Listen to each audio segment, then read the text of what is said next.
Hey everybody, welcome to this week's episode of Whiskey Neat, spirited conversations with interesting people. I'm your host, Kristopher Hart, and today we talk Texas whiskey. I know we've covered them before, but a long-time listeners of the show and big fans, I'm also a huge fan of theirs, is IronRoot Republic.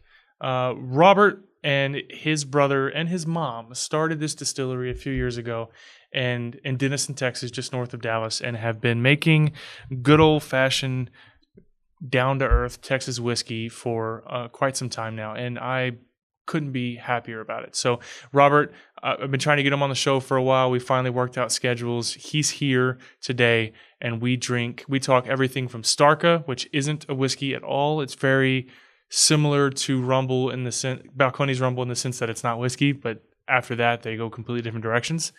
But it's just a phenomenal brand, phenomenal, Texas, real grain to glass Texas whiskey. We were going to talk about the Texas Whiskey Association. I just realized we didn't get into it. Robert is also one of the founding members of the Texas Whiskey Association, and just supporters of real honest Texas produced distillate. And we're also joined by my friend Matthew Walt. Matthew Walt is a longtime member in the Houston Bourbon Society, a good friend of mine who has gone on. He was part of our Jack Daniel's barrel trip where we went to Tennessee, picked out a great barrel of Jack Daniel's barrel proof bourbon. And he's been around a long time, and just I couldn't wait for the opportunity to get three guys with red beards on the show. So, without further ado, I do want to push you guys in a couple things before we go. We are working on getting some shirts. I've always wanted a shirt. It sounds a lot of fun. I just have to make sure it's soft and great, and that's hard to do. So I'm working on a shirt for the show. Tickets for the Whiskey Social, next year's Whiskey Social, are about to be announced. It is coming very fast. I do want to make one correction. In the episode, I had mentioned this horrible, sad passing of Dave Pickerel of Whistle Pig, as saying that it happened a week ago. By the time you guys hear this, it'll be actually 2 weeks since his passing. And the industry is feeling a heavy, heavy loss to such a great, legendary person. So Dave, I was very honored to have him on the show a couple weeks ago and had no idea how rare of an opportunity it was going to end up becoming. So my condolences to his family. At the same time, I'm a bit speechless beyond that. Very sorry to hear about it. I don't know what to say. I'm having a hard time getting the words out. Dave was very loved. I'll say that. Without further ado, Matthew Walt from the Houston Bourbon Society and Robert Likarish of IronRoot Republic. Cheers.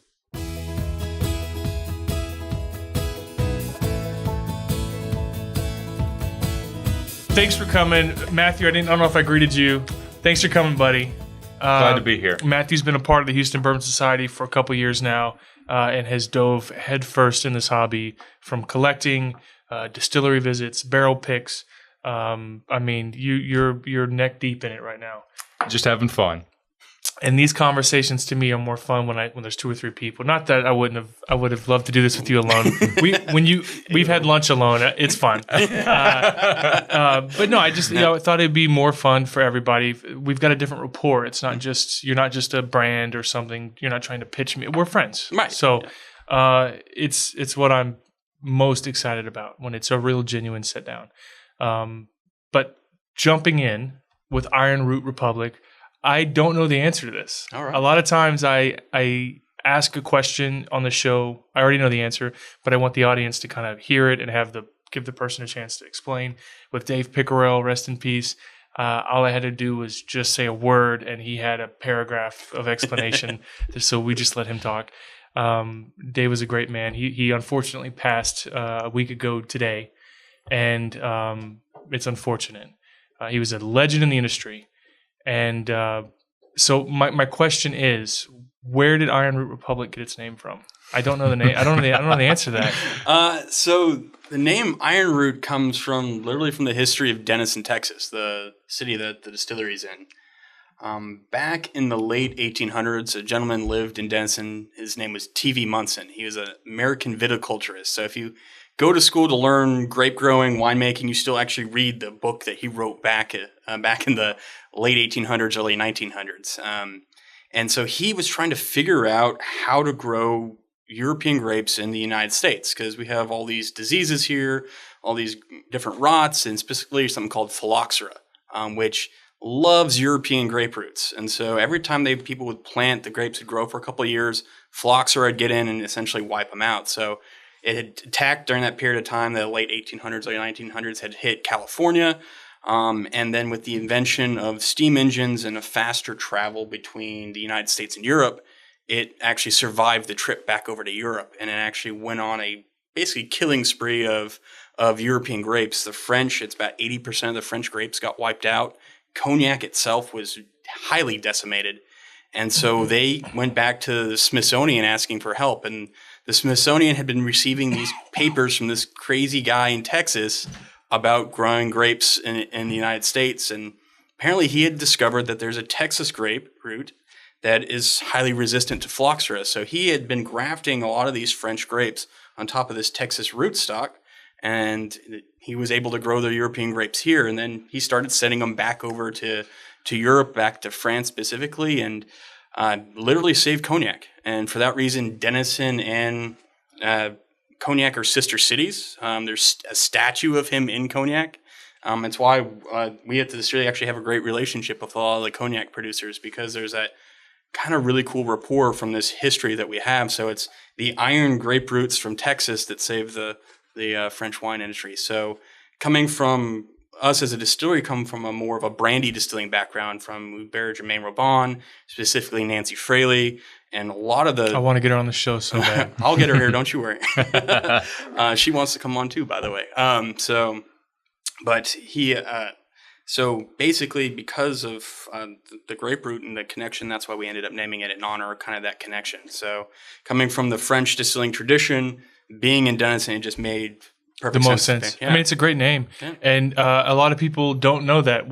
To summarize what you just said, Americans caused the great cognac phylloxera epidemic, and then we solved the great cognac phylloxera epidemic. So this...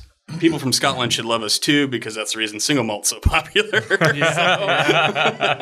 So we're good like that. We cause. We're like what are those guys? What was that movie with Jake Gyllenhaal where he would cause car wrecks and then be right there to film the news right behind it? Midnight something or other. I forget the name of it, but yeah, we basically caused the problem, then we solved the problem. Mm-hmm. And I didn't know that IronRoot got its I didn't know that Denison was also a sister city to Cognac. Mm-hmm. I didn't know that either. So I learned something new. Yeah, T.V. Munson, he actually was named to the French Legion of Honor, which there's 6 Americans that have ever been named to it. So you have 3 that stopped a terrorist attack on a train a couple of years ago. But before that, there were 3. It was T.V. Munson, Thomas Edison, and then Dwight Eisenhower, who was also born in Denison. Yeah, so you can see the statue. I'm from that part of the world as well, so I just I'm familiar with the stories and all. It's a pretty cool place to be from. Just a side conversation we were having that you were a bystander to the other day. Someone wanted to kind of talk some mess about North Texas, and I said you can thank us for Dwight D. Eisenhower and saving wine and cognac. So. Yeah. We did a few things right, so. And me.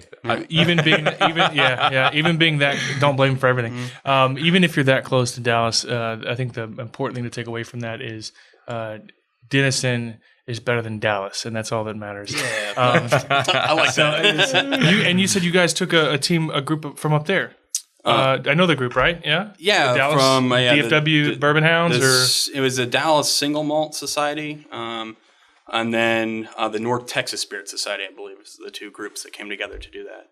It was after ours. We were first, it was after, right? Yeah, they just did theirs this last weekend. Wow. Good. So, how'd that go? It went really well. Had a great time. They kind of that group fell in love with Icarus, which is a bottling I don't have here yet. So they're actually buying a barrel of Icarus, I believe. Is what after that event. But we can talk about that guy a little bit later on. But yeah, there's quite a bit I want to talk to you about. In particular, this massive barrel. Yes. So in past episodes, I've talked in depth about a theory that I've I hate to say postulated to sound smart, but a theory that I've proposed is that historically Texas distillers have always jumped on the small barrel train to kind of expedite aging. I think because of how hot it is, that we should be going bigger than standard Kentucky barrels if we're going to do the long term. There's been many distilleries saying that we'll never see an 8 to 10-year-old Texas whiskey, and I think that's true in a small barrel. Yeah, definitely not. Or even a standard barrel. But I don't think you're gonna. I think it may be possible in much larger barrels.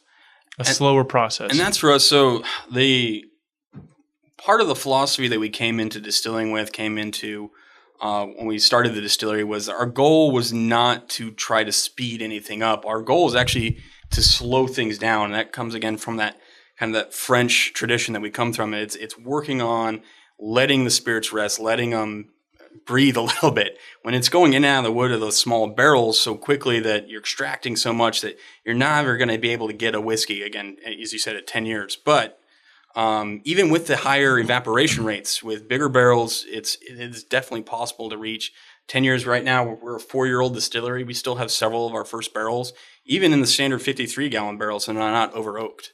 And it's, again, part of it's going to be how you care. Again, we're a little bit cooler temperature than down here.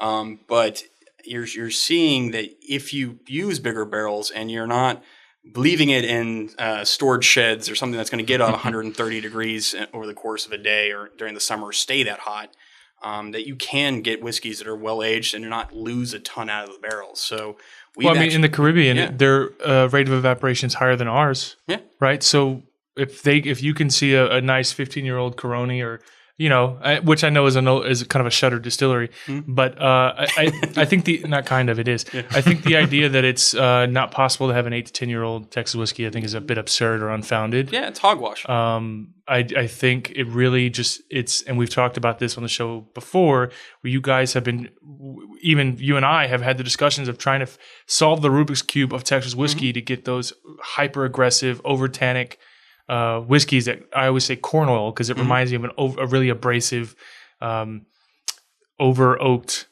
young whiskey. Oh yeah. So the way to solving, and I'm not a distiller or an expert by any means, but I think supermassive barrels, long-term aging with as much mitigation as you can as far as temps go, I think is possible. Yeah. So we started out with 53s primarily.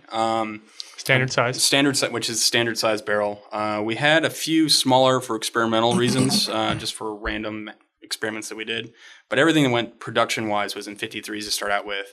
A couple of years ago, we moved up to 60s. There's starting a portion of our barrels are in 60-gallon barrels. And we're in the process of now even looking at 65 and 70-gallon barrels. Now, we do have the massive one. How much more expensive are those?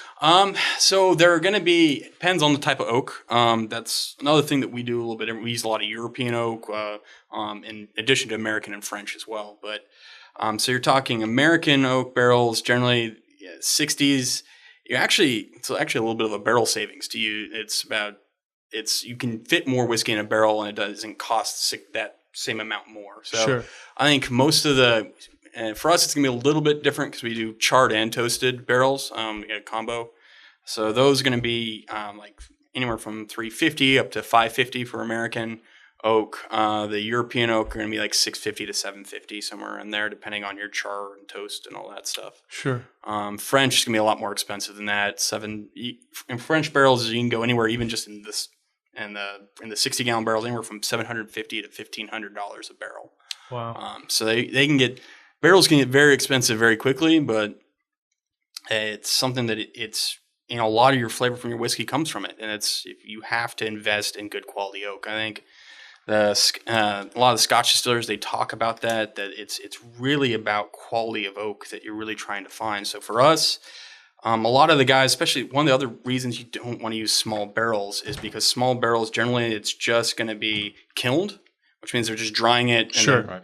Like what Makers does with the Makers 46 staves. Right, where they don't yard age them for a period of time. And you get a little bit greener notes, sometimes almost like juniper-y type notes, some resiny type character.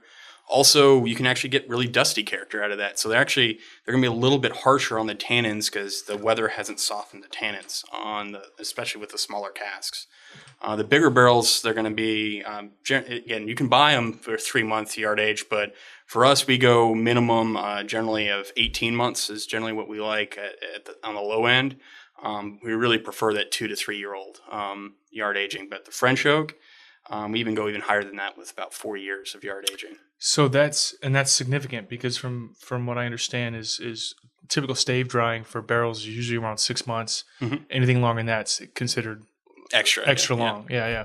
So 2 to 3 years is significant. Well, let's jump into it. So I don't need the last drop of brandy here. We've got quite a few things to try. All right. Well, Matt, which one do you want to start with? Let's start with the new bottle. The new bottle? All right. The new. So this guy is going to be Harbinger XC. It's a 2 to 3 year old whiskeys in this particular batch. This Harbinger, the Harbinger lines are fruitier, kind of sweeter blend that we do. So it's going to be a lot lower rye, just about 5%. It's just designed to be, the 90 proof is designed to be the kind of easy drinker of the group. So it's not going to be too aggressive. So that's actually the low rye single barrel. It's actually a barrel that we were going to use about a year ago, and we'd actually used half of it. And, oh, sorry, you went. I was going to ask you to hand me the bottle so I can read it. Okay, go work. I'm listening to you. Go ahead. So we had already emptied half of it into a different blend. And so when I added the normal amount of water as I was watering it down and just kept adding water to it. So this guy ended up, instead of being closer to like 100 when we'd go to 103 for a Promethean blend, it was down at like 89 proof. So we're like, well, we're just going to leave it and let it go and see what happens. Because again, some of the like scotches, especially the older ones, they sit at lower proof and cast for a while. Sure. So we just kind of wanted to see what happens. So I'm actually... And that's this one here? Yeah, that's that one there. So this is low proof. Low proof. It smells really good. I really like it. Yeah. So when I was talking to you about, I think a lot of the kind of classic notes, bourbon notes, obviously this guy's going to be a little bit higher rye, what you're looking at, a little bit higher oxygen. Wow. So that's kind of what. That sort of tastes like bourbon, like Kentucky bourbon. That's tasty. So for those who aren't familiar, Robert reached out to me probably a year ago, and we had lunch. We had just a discussion about Texas whiskey has always had kind of a traditionally completely different profile than what we think of as Kentucky profile. And Kentucky profile includes Indiana, but essentially it's got that real classic bourbon note, and Texas is always Western profile. Yeah, Texas has always not had that note. We're a different beast, and every distillery in the state's been trying to find a way to not necessarily mimic, but kind of meet some expectations from the average consumer who gets caught off guard when they expect to taste one thing and they don't. And it's a Rubik's Cube that no one's been able to quite solve. This is pretty damn close. The nose on it reminds me of some Bardstown, like some watered down, not watered down, but some cut 1792. And that's what kind of struck me with Pullet, because typically our goal is not to create a Kentucky profile bourbon because they already do that fantastically. So we want to create kind of our own, take it on our own. That's why we use those heirloom corns, the red corn, the purple corn. But what I've been talking with you about for the past couple of years is, can we find a way where we bridge the gap between what is so that Kentucky. It's not so different, right? So it's a little bit more of a bridge, and that's I postulated at that time that again, if we added a little bit more rye to the mash bill, if we got a lot more oxidation, which again was from a half filled barrel, so it's a lot more oxidation. Again, that's why I love a lot of those low fill casks, because they get a lot of those oxidative notes. They're just so beautiful. And this guy's been sitting there a little bit at that lower proof, and that I think we can create things that are a little bit more similar to Kentucky bourbon if you choose to, essentially. And that was been kind of some of the experiments we've been running at the distillery, is just seeing where on that spectrum we really want to be. Because you can do stuff that's really different. I mean, you could create buckwheat bourbon and do some really, or quinoa bourbon, or do, some things that are really out there. But our goal is always to create something that's really flavorful and great. We still want it to be, it's still bourbon, but also kind of have our own twist on it too. MB Roland is doing a bourbon or a hemp whiskey made from hemp. So, and it tastes bizarre, like way different than what you'd expect. But yeah, so when we had the discussion so long ago about what makes the difference between Texas whiskey and Kentucky, I theorized it had to be the size of the cask because we were going so low. Why aren't any Texas distillers using 53s? And that's when Robert told me we are. So I originally thought my theory was burst. And but then I thought, okay, different climate. I can't just cap it at the standard 53. And then now my theory has changed a little bit to a much larger barrel with more, in particular, the larger surface area, or it'd be a less surface area to water ratio. Right, correct.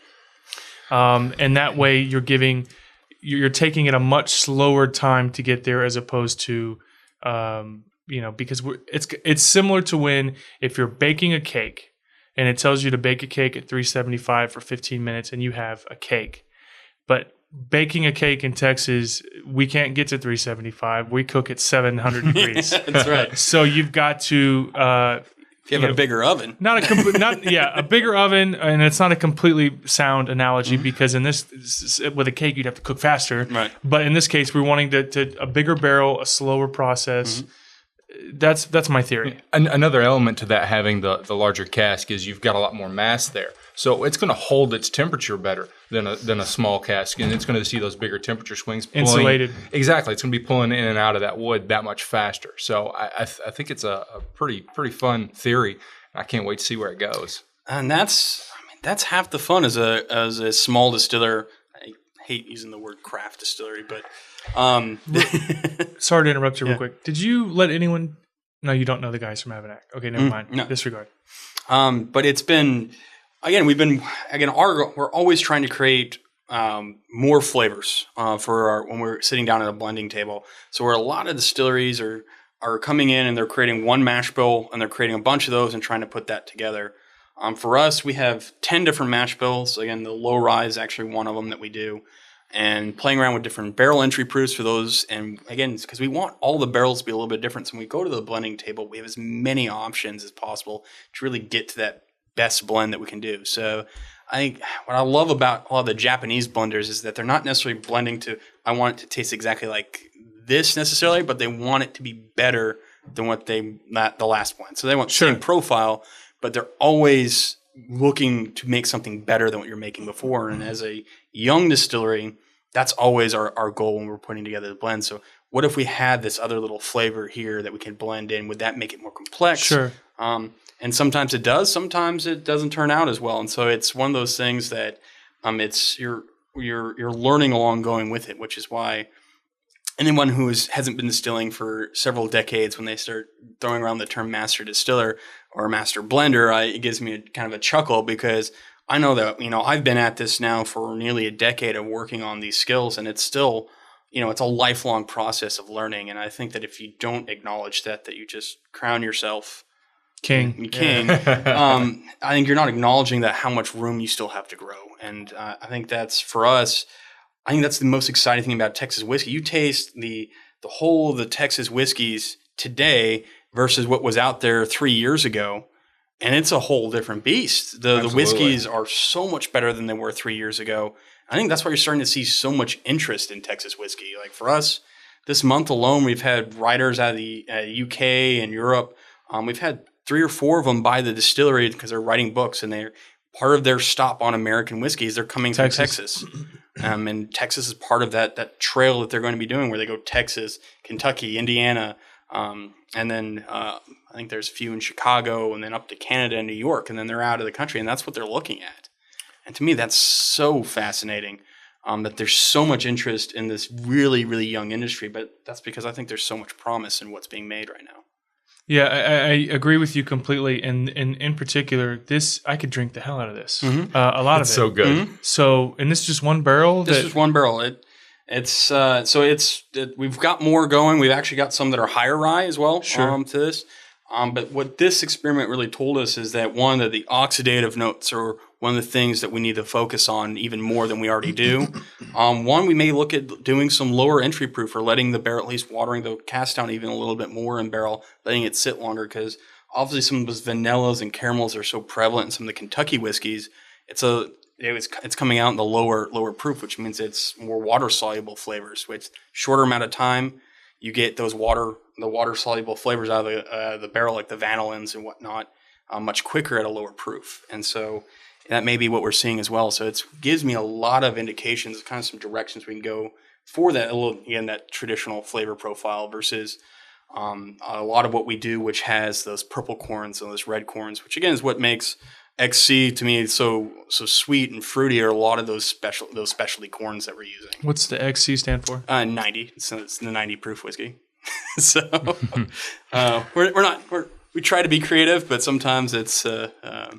I had to ask the same question whenever I first saw it. I have to say, usually you can pick something up and it smells like Texas. Smells like Texas. Yeah. This doesn't smell like Texas. And just for the record, there's nothing wrong with Texas. Yes. It's grown so much, and it is the only industry. People are complaining that with Kentucky that it was the old days was the good juice, and that the juice has gone down in quality because they're trying to ramp up production. Whereas Texas, it's the other direction. Texas is shooting up. When it first came out, it was this very aggressive, very corn forward, very oily, like too oily, oak water, to the point that it just tasted like corn and wood.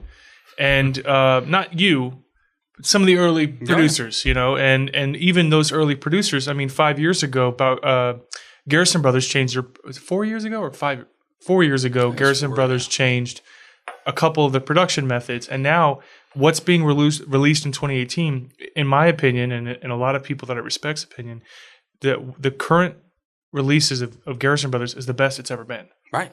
And in particular, what they used to do is they would age the barrels in shipping containers, and it would get like 190 degrees, really, literally cooking the whiskey again. And it would definitely ramp up aging. And I think, and now they've removed that. They've got actual barrel barns now. And what was released this year is the first time that they released this much slower, longer method at less everything, less, bigger barrels, so less surface area. Lower temps, just tone everything down for a longer period of time. And we're moving in the right direction. Oh yeah, and people always ask us, they're like, "Well, you have to be adding a color to your whiskey to color?" I'm like, "No, Texas does that naturally. Yeah, you don't have to worry about that. We never worry about oak extraction here, and that's why a lot of the experiments that we're doing now are experimenting with use casks, our own use casks, with some of the single malts and stuff that we're producing." With the brandies that we're producing, again, with the corn whiskeys and some of the other whiskeys that we do, we have a little bit more freedom with used casks that you can sit there and hang out with those used barrels a lot longer. And I think that there's so much promise in Texas, in these warmer climates in the South, to play with used barrels, which, again, the Scotch guys don't want to hear us saying that because it means we're going to keep our barrels. But there is so much promise of things that we can make that are absolutely wonderful. With used barrels, and I think that's something that shows so much promise here in Texas specifically.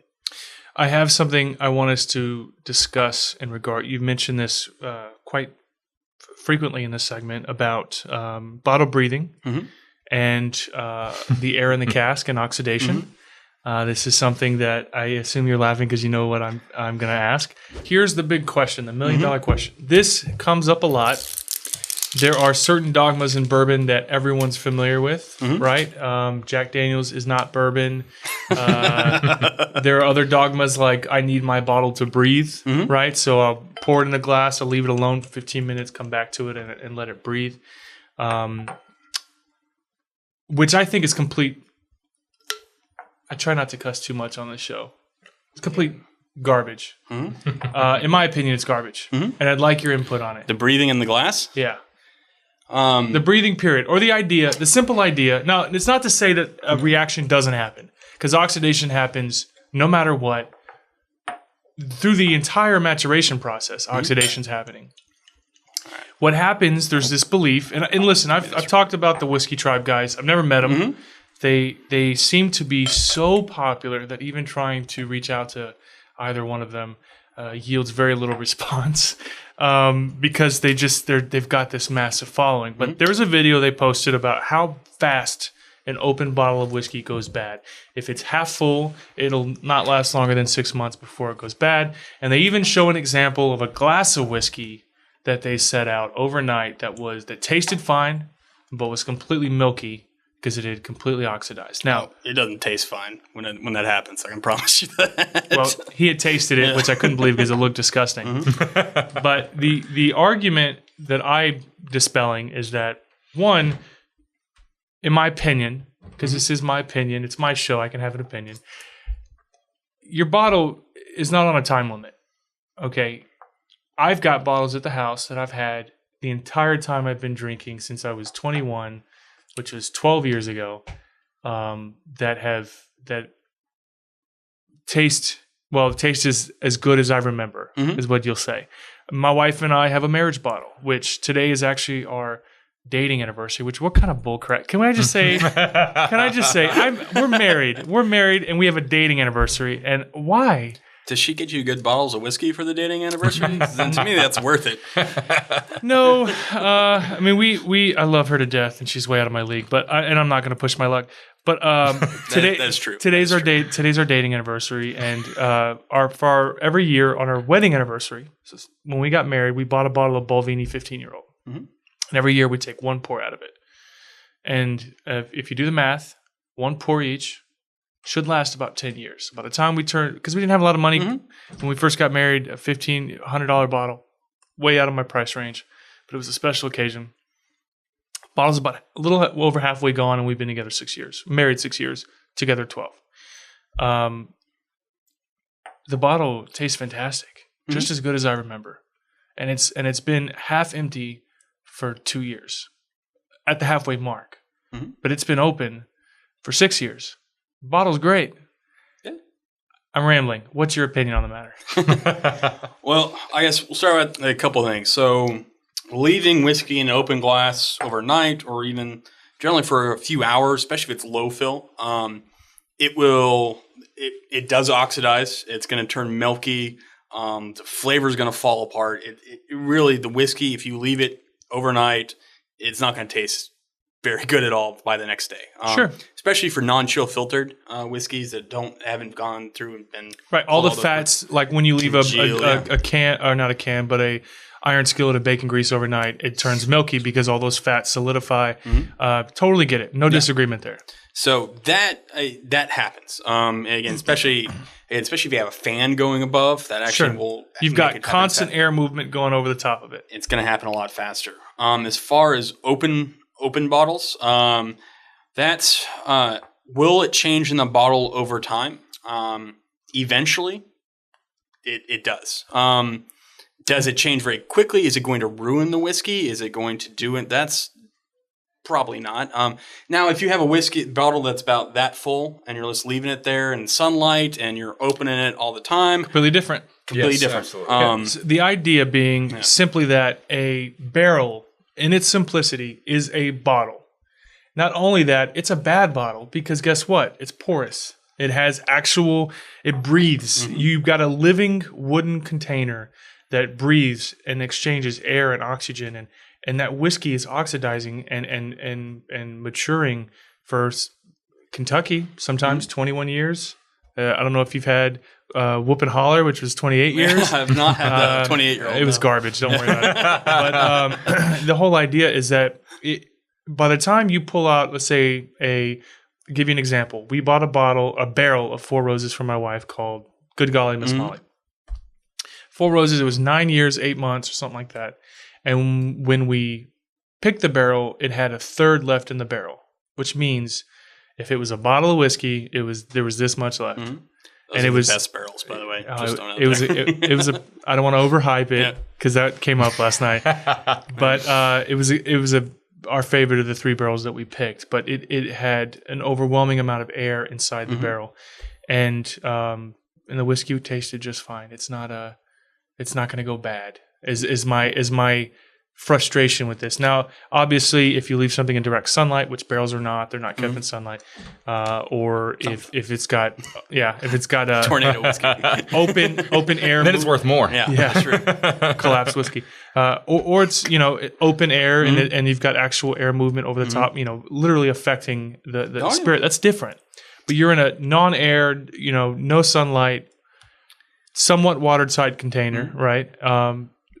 I'm rambling. The point is, I think people are overthinking it. Is what my frustration is. It's one of those things. It's a very hard thing to prove or quantify because one, you could send out for mass spec, but the reality is that you can taste more subtle changes than what show up in a mass spec. Are you referring to Wade's? I'm referring to Wade's thing, but we won't go into. No, we can talk about it. Wade doesn't listen to podcasts anyway, but I'm a big fan of Wade's. Yeah. I respect him deeply. He sent out what he did was for those who don't know is he was on the show. He has a blog called tater-talk.com. He did a 1-year experiment with an open bottle of Four Roses or Old Weller Antique. He's done several versions. The very first one he did, I think, was a 3-month that he did with the Weller Antique. And the 1 year though was a Four Roses. The 1 year was actually the Liquor Hut first OWA pick. Yeah. He did an intermediate that was a Four Roses pick. But so he's done it several times. Yeah, the gist of it is get 10 people and give 3 samples each. 3 samples to each person, 2 being your base or your control, and then 1 being the odd, or maybe it's 2 are the odd and 1's your. So they're the same spirit at different time points. Right? Exactly, and say, okay, which one of these 3 is the odd one, and each time, no one can tell the difference. Yeah, so consistently, these people couldn't tell the difference between the spirits. Now, just to take it a step further, he did send the samples for mass spec at, I believe, Smooth Ambler. Was it Smooth Ambler? Mm-hmm. Okay. For some reason, I thought it was. I don't know why Herman Marshall came to mind. No. Yeah, but he sent it out for mass spec, and they noticed all these different markers. I think there were 10 markers or 12 markers. There was little to no change whatsoever in a 1-year time period in the chemical composition of the spirit. And essentially supporting his idea that it may change. Yeah. Chemical composition breaks. I mean, that's the nature of biology. Things break down over long periods of time. But there's zero difference when people say, I poured it in a glass, I let it sit for 15 minutes, it came back to it was glorious. Or I tried it a week ago, I hated it. I came back to it a week later, I loved it. And these massive changes in such a short period of time are simply in your head. It's a matter of your diet, the food you eat, what you ate that day, your stress levels, your taste buds change all the time. Now, that being said, I've gotten to the point with my drinking profession that I don't really have that anymore. Meaning I don't know if I've convinced myself so much that it doesn't change, that it's not even a possibility. Like I'll taste something and then I'll come back to it a week later and it tastes the same as I remember. See, I thought you were going to say you eat the same thing and drink the same thing every day. No, I just this imaginary dogma that some people have. It's not even a consideration in my head. I'll come back to something and I may not like it at first because I might have been expecting something. Mm-hmm. Like for instance, in sherry peat bombs. Right. Highland Park sherry, peated sherry is completely different than Bowmore peated sherry. And when you try one when you're expecting the other, it'll catch you off guard. But then you come back to it a week later, now that you know what to expect, you're approaching it with a different mindset. You've slept on it. And I think that's what changes is your mindset changes. And one thing I will say, you go to a lot of the German brandies. They do eau de vie, clear, everything's aged in glass. There is a noticeable difference tasting, 3-year-old versus a 20, 25-year-old that sits in demijohns for decades. Again, they do half fill. They'll open it up, let it breathe. They'll close it back down. Eventually, oxygen does take its toll. Now, there's a word for that. Right. What is it? I thought you were going to say it. Old bottle effect. Yeah. There is a long-term chemimal process that has been proven for vintage bottles. Right. Same thing happens with stuff that's been sitting in the glass. So it's, again, how much it changes, how quickly it changes. Honestly, I can't give you any of the definites. Will the whiskey eventually change over time? Maybe a slight amount or a large amount. That's can be a lot dependent on the whiskey itself. On and how you're opening it and how you're drinking it, where it's stored. I mean, all those things can have an impact on it. So whether sometimes I'll say, especially if you're saying it's within, a couple days, you're coming back to it and saying it's changed drastically. That's probably not the case. It probably has more to do with you and where you're approaching that whiskey from or spirit from. I think a lot of issues come from is when people have specific expectations of what things are supposed to taste like. Sure. Like when people want to taste Weller and then they have a high rye Four Roses and things get crosswire and that's not what you're expecting, or people are expecting this big peat bomb, especially from like older Lefroigs, and they're not getting it because the peat has been settled over, when you're eating that 35, 40-year-old peated whiskeys. Peat tends to fade over time in the barrel. It tends to be almost. I had a 26-year-old Ardbeg or 25-year-old Ardbeg, and it was almost completely dead. Super just subtle super muted. that, yeah, very soft. And if you're coming into it expecting a big peat bomb, then you may feel disappointed. Yeah, or your perception will change the next time you come back to it because you're not, like you said, you're not expecting that. Leaving whiskey in a glass like this for a couple hours, 100% will change. Yeah, so you're exposed to light, you're in an open container, completely left open, and you're talking about a much smaller scale. Yeah.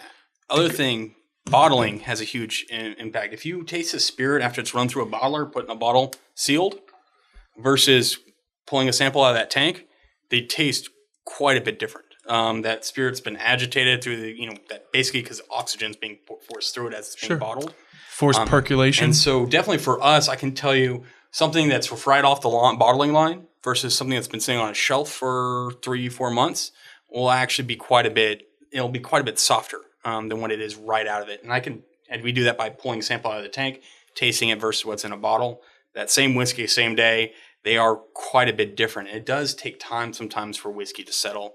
And again, the exact science behind that, you'd have to get someone a little bit more knowledgeable than me. So Nancy, come on. Yeah. I was about to refer to Nancy. I remembered I was misspeaking about Wade's experiment. He did do one with Four Roses that was the 3 month, and then the OWA Liquor Hut pick was his 1 year. The other thing that I remembered was that he did an experiment of an immediately mixed Weller 12 and OWA versus one that has rested for a while. Poor man's Pappy. Yeah. He won't call it that because it was supposed to, be centennial, but whatever. He asked Nancy to speak about that a little bit. And she had some pretty interesting insights. And that was specifically one of the things that she brought up is how much different things will taste. That's his latest blog, right? That I think that was on his latest post. He quoted her and hey, I got some input from Yes, that's right. And also, we could talk about barrels. I can pull a sample from a barrel in the morning when it's cool. After the day when it's heated up, because the whiskey itself will heat up, you can pull a sample from that same barrel later that day, taste them side by side. They won't taste the same. Yeah, because of what's being forced in and out of the wood, and so with spirits can change within 24 hours, and it's completely possible for them to do that. How much directly they're going to in a bottle is another over how much time is another thing. I would suggest though, if you are, especially if you're below that halfway mark, maybe decant into a smaller bottle. Decant into a smaller bottle, or just invite some friends over and do some drinking. Have a good time. That's what it's there for. Enjoy it. Share it with people. The first time we met I think we had cigars and then lunch or one of the two. You tasted me through a bunch.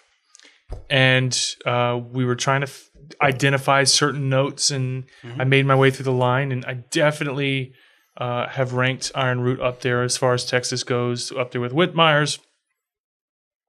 And honestly, Ranger Creek makes a phenomenal cask strength bourbon that's distillery only right now, but it is very impressive for what they're putting out. But I got to Starka and was blown away, and then I found out it's not even whiskey. And it's proudly and defiantly not even whiskey. No. It's not a lesser than, which a lot of people think because if something is light whiskey or corn whiskey that it's not bourbon, so it doesn't count. Right. Starka, give me the backstory on Starka. So as far as our approach, we love to take a lot of these lesser known whiskey styles, or I guess my brother calls them the poppers, and try turn them into princes. So you take some of these lesser known whiskeys and treat them very differently than they historically have been. So Starka traditionally is a Polish spirit that they would take, put in a barrel, maybe with a little bit of brandy, some apple leaves, bury it, leave it there for 20 years. Again, the liquor industry is full of a lot of half-truths and just outright lies, but the story that Starka they tell is that the Poles, they would take it when their children were born, they'd take a barrel and they would bury that barrel. And when that child got married, they'd dig it up and that's what they would serve at the wedding. So essentially... Any truth to that? From my research, there is some truth to it, but again, how widely it was done, was it, a handful of families doing it? I don't know. Sure. I'm sure you had to have some money to be able to do it. So, but from what I can tell, there are at least stories of it. Again, but how much of what I fell in love with that story. So is it the same? And forgive, help me with the wording here. Is it the same process, same recipe as theirs, or did you just call a different spirit entirely Starka? We just call ours is our neutral spirit, or basically it's our gin base that we use for this. And we did barrel age it. We didn't add any brandy to it. We didn't add any apple leaves or anything because that's not really kind of our kids style. Were born from it or buried. No kids were born, so I was like, can't do the full thing. So initially, actually, where this spirit came from in our portfolio is that we originally had barrel aged this spirit to create a barrel aged gin.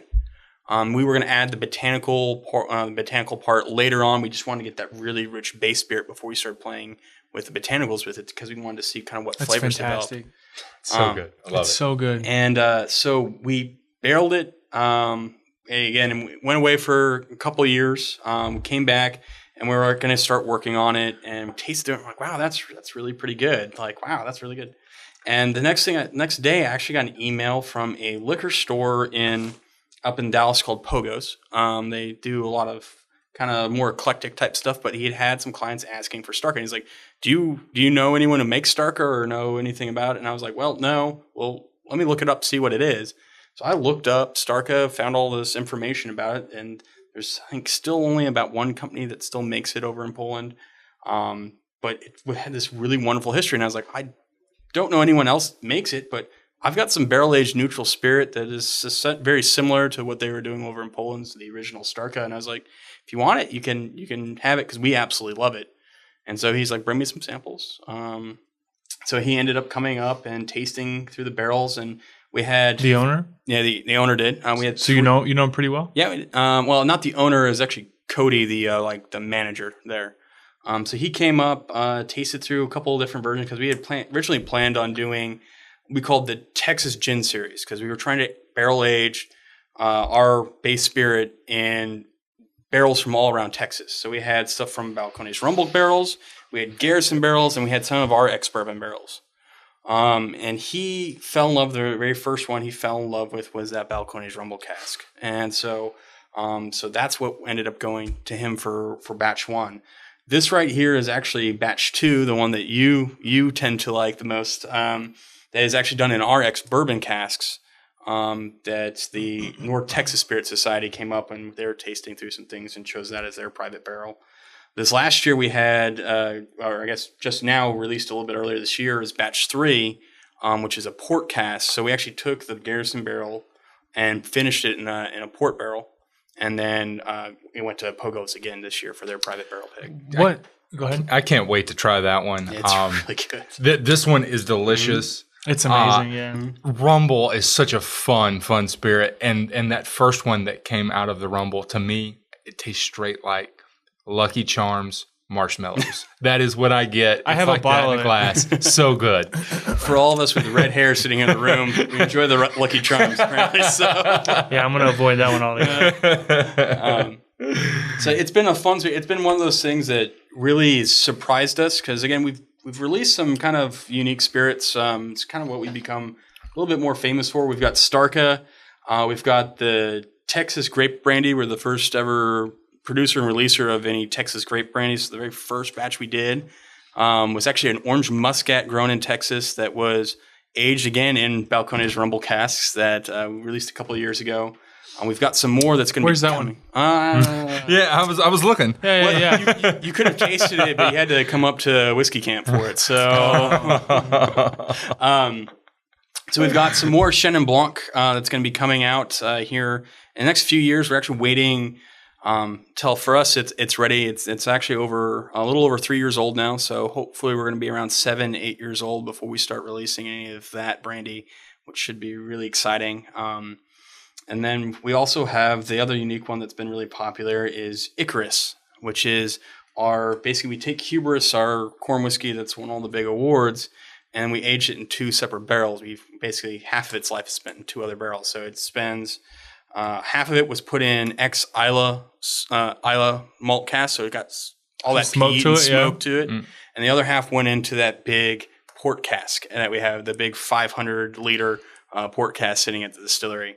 Now that's the big barrel. That's the big barrel. Big barrel, yeah. And so we're letting it's sitting there. There's actually other spirit in there now because that's actually since been moved out. So we love that barrel. It's fantastic. It was a tawny port cask that was originally filled in, I think it was in the 70s. And then it was emptied last year. Have you given it a name? We haven't named. That's actually a good idea. We're going to have to name that barrel. I like that idea. Chris is... you got some ideas? All right. We'll talk later on that. And so we take that port and that peat and blend it together. So the idea of taking these lesser known or not as very well respected spirits like corn whiskey and treating it like you would Scotch with the peat and the wine cask finishing and putting it together. So they spend basically 2 years in the wine and peat cask, and then 2 years in their original cask, and we'll let them marry for a little while before we will actually move them on. It's funny when you're walking around back there around the barrels, you actually know when you get close to that Isla cask, you can smell it. Yeah, that's awesome. It's wonderful. Makes the barrel room walking around a lot of fun. I'll get up there eventually. How many barrels do you guys have up there? We have a little over 700 right now. That's massive. Yeah. So much more than I expected. It's impressive. Are you the second largest? No, third largest. No, not it. There's Garrison and TX. Garrison, TX, Balcones. Oh, Balcones, yeah. So Gulf Coast Distillers. I mean, there's a lot of... I'm pretty amazed that they're as big as they are for as quiet as they are. No one knows they exist. There's several quieter distilleries. We are, I would say, on the larger side. But right now we're building a second facility up in Denison that will house... We just purchased an antique cognac still. So it's just got refurbished. It's going to be sent over here. That we're going to be doing all of our eau de vies and brandy program is going to be focused on that. So we've got some blackberry brandy that's going to be coming out in the not too distant future. What are your thoughts on rum? We've been doing a lot of research on rum. It's something that will be made at our place when we're... It sounds like you guys are primed to be the most diverse distillery in Texas. We try to be. And maybe it's a little bit of ADD. It also helps when you've got 2 or 3 distillers and every one of us has kind of our strengths. And sure. So I think that helps out. But Jonathan, being the head distiller, leads kind of the way on the majority of projects. But the brandies I get to play around with a lot more. Well, let's talk about the brandy for a minute. So we've got a few minutes left. Yeah. You just got back from France. Well, I'll be going to France. You'll be going to France in 2 weeks, and bringing me back some Lynn Cantata. Yeah. Yes, double that order. I'll be stopping by Lynn and Cantata. We've got some other. Have you talked to him yet? We have spoken with them about a few things. Okay, I was about to say I can connect you, but you've already talked to them. They're really, really nice guys. There's Vincent. Been. I haven't spoken with them personally. One of our friends is over there now that's setting up some of the meetings that we're going to be doing. They're interested in some really cool stuff. I'm not going to talk a little more about that on, but there could be some cool things happening. Sure. That we're really excited about. So nice. But it's again, we're excited to go there. Get to Greg from Pierre Ferrand also was really gracious and is going to set us up for us to stay with them for a little while while we're there. Yeah. So over at Alexander's place. Yes. He's got a place that he lets people from the industry stay at when you're in France. So it's gonna be pretty fantastic for them. We'll be there for 2 weeks doing some in-depth kind of study over there. Again, kind of perfecting and learning more because again, there's so much to learn, especially when you are working on a diverse portfolio of spirits. There's always more to learn. And again, it's for us, it's always that what do we look at traditional? Let's focus on learn that first, and then are there new twists that we want to take on what's been done previously? Sure. And generally, that's where the really fun stuff starts happening. Wow. Yeah. So, but yeah, the Flamme d'Armagnac, again, if you're never go over to France, this time of year is the best time for Armagnac because that's when they start running the stills for the season. They have these wonderful dinners, big parties in the town, and it's, again, I can't can't talk highly enough about going over there during the summer year. So you've been before? No, I've seen pictures from. This is my first year I'm going. Okay. You going alone? I'm going with Nancy Fraley. I think Chris Trevino is actually going to be there on the cognac side. Then Marcia, the mother of Texas whiskey, is like Dan Garrison. By the way, yeah. Dan Garrison called her that, so I thought that was pretty funny. She's amazing. My wife loves your mom so much, and that's not a joke. That sounds like your mom joke. No, that's what a motley crew of. It's awesome. Yeah. I mean, Nancy and Chris Trevino, man. We took our trip to Kentucky back in June. We went back in June to do a 1792 pick right after the collapse. Mm-hmm. And what a fascinating guy. He's phenomenal. He's got a phenomenal palate. His collection is amazing. Yeah, oh God. His collection's amazing. Over 3,000 different bottles. And his blending skill, I'm really impressed. For someone that's not in the industry, that has a nose and is able to put stuff together, he's really, really got some talent. If you only get 10 minutes with him, you're not going to get to know him at all. But or even a single night, you need like a trip with him. We took a trip to Kentucky. We were there for 3 days, and spending 24/7 with him for 3 days, you like really get to appreciate who he is beyond the celebrity of being a liquor hound. You know, he's a phenomenally nice guy, and we had this deep, in-depth discussion one night over cigars with a bunch of us locally, a bunch of different guys that Tyler Martin, and before he went to Australia, and we had this long discussion over religion. Like the one thing you shouldn't talk about with strangers or acquaintances, but we had this deep, in-depth discussion about religion and everything that happens with liquor, and he couldn't be a greater guy. So I was pretty impressed. He's one of those special people, again, that I think spirits really, when you get a great group of people together, he's one of those people that's immensely generous, really knowledgeable, and just wonderful to spend time with. I mean, it's like getting the whiskey camp together up at the distillery. I think you can talk about it. It just, when you sit around with people, it's fantastic. It was really an incredible day. My very first experience with you guys, I guess I met Jonathan and Marcia at the fall dinner. I guess it was last year. Mm-hmm. And then Thanksgiving shortly thereafter, and again, my parents live in the area, so I dropped by. Couldn't have been better hosts. Sure. I spent 5 hours just walking through and tasting everything. It was the best, and then got to go back for the distilling camp. I got to say, you haven't lived until you've had White Dog straight off the still at 9:30 in the morning. Sure.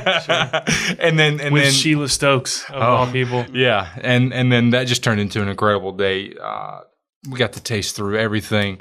You get to taste the exact same distillate from the same day in an American oak barrel, in a European oak barrel. You guys actually matched and distilled. It was incredible. Too, right? Mm-hmm. It was such a great full experience. Distillation camp. It was. We did everything. So now let me ask you this before we go. Did you guys barrel anything?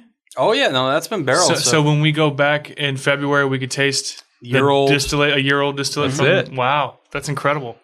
You should make this a thing. Yeah. Like a widely thing. Anyone can book. Like once a month, you do a distillation camp, and then mark the barrels, and people come back a year later or whatever. That's what we're working on. I don't know if we can quite make it monthly yet. We're a little short staffed for that, but we're working on making it a little bit more of a formal program where we do it, 4 or 5 times a year, so people can come and check on the barrels that they were there for that first time. Because I think that's going to be really special. Especially, we'll tag of the 5 barrels that were made that day, at least 2 of them will get tagged to hang on to, and so the group can keep checking it back for 4 or 5 years going forward. Well, there's a everyone's familiar with the Kentucky Bourbon Trail. The Texas Bourbon Trail is in the works.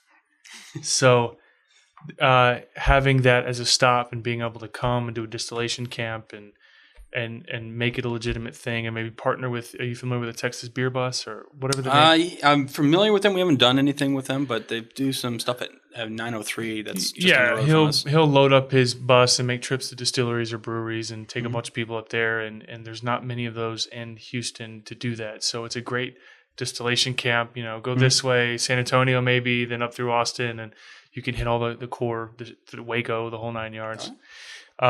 We've got to go. Thank you so much for coming. This was an absolute blast. Thanks for having me. Matthew, buddy, appreciate it. Thanks for having me. And, give me one more pour or something, and then we can cheers before we go here. Let's do with the guy that's coming out. Well, it'll be, when this comes out, it'll be this week here in Houston. Sure. It's Cast our strength? Cast strength Harbinger. Well, it's not, cast strength's not the term. So this guy is just below the blend strength. We moved it from where we have a standardized proofing for this bottling now. So it's 115. But I like the term blend strength a lot better than cast strength when it's not single barrel. Of course, I think you have feelings let's on talk that too. about that. I do have feelings about that. That's a fun one. Mm-hmm. And you know what? And this is my show, so we're going to take 2 minutes for me to pontificate on that. I don't like the term cast strength if it's not cask strength. And it's as simple as that. And I'm realizing this now. I've never actually used this show as a platform to espouse my opinions, but here we go. It's very common for you so typically when you cut a spirit, cutting means to reduce the alcohol proof of the spirit. Now, traditionally it's done with water, but it doesn't mean it has to be done with water. Cutting means to cut, to lower, right? So when you take several different barrels, even if you don't add any water to them, and this one's a 130 proof barrel and this one's a 110 proof barrel, and you marry them together and you get 120 proof, that's not cast strength. It's unadulterated. I mean, there's no added water. You can say that. You can say batch strength. Tamdu says batch strength. Mm-hmm. Tamdu makes a beautiful single malt scotch that's no added water. It's batch strength because they mix several barrels together. I love Booker's, but Booker's is a blend of 300 barrels. An average of 300. You're cutting it with other barrels is what you're doing. And so I think saying cast strength is incredibly disingenuous. I see what you're trying to say. You can say unfiltered, or you can say no added water. Maybe there's a better word for that. That's a better marketing term, but it's not cast strength unless it's the proof in the cask. That's the whole point. Anyway, on an interesting point on that, there's actually a traditional cognac and Armagnac French methodology for reducing proof of spirits. They don't, especially for the really expensive blends or really high end blends, they don't add water to water it down. They add what they call the old week. And again, they say it in French, but my French is terrible, so I'm not going to punish you with that. Sure. It's an old week, but they'll create about a 20% strength spirit, and they'll barrel age that. And you're talking 10, 20, 30 years. And they'll use that. Needs to be older, so that the old week that they're adding into the blend will generally be older than the actual cognac or Armagnac itself that they're blending it with to bring it to the strength. So when they make some of those really wonderful blends, that's what they're using instead, because by not adding just water to it, you actually are adding to the complexity of the spirit. That's similar to what Alexander does with his dosage. Mm-hmm. They do a barrel-aged, simplistically saying, and this is not doing it justice, but they do a barrel-aged sugar water. Right. Yeah, syrup. Barrel-aged syrup, and they slowly add it until that proof is gradually reduced. It's not just cut immediately all at one go with a water hose. They generally do that with the old week. They have the syrup, and then they actually all have like a caramel coloring that they also age. And so they'll actually take all those things and they'll age those, and then that's what especially for the higher end blends, they'll add into rather than just adding those directly.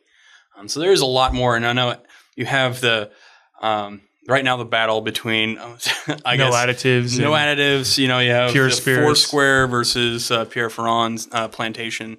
Let's get into that methodology. one day. But I think it's great. I think there's wonderful tradition in doing that, and especially for those aspiring distillers out there, definitely think about doing that when you start out, for creating some more complex spirits without watering down the spirit as much. Agreed. I think we're on the same page. All right, we've got to go, guys. Thanks for sticking around as long as you have. I think this is about an hour and a half episode. Hour and 10, hour and 15. Either way, cheers, guys. I'm gonna cling.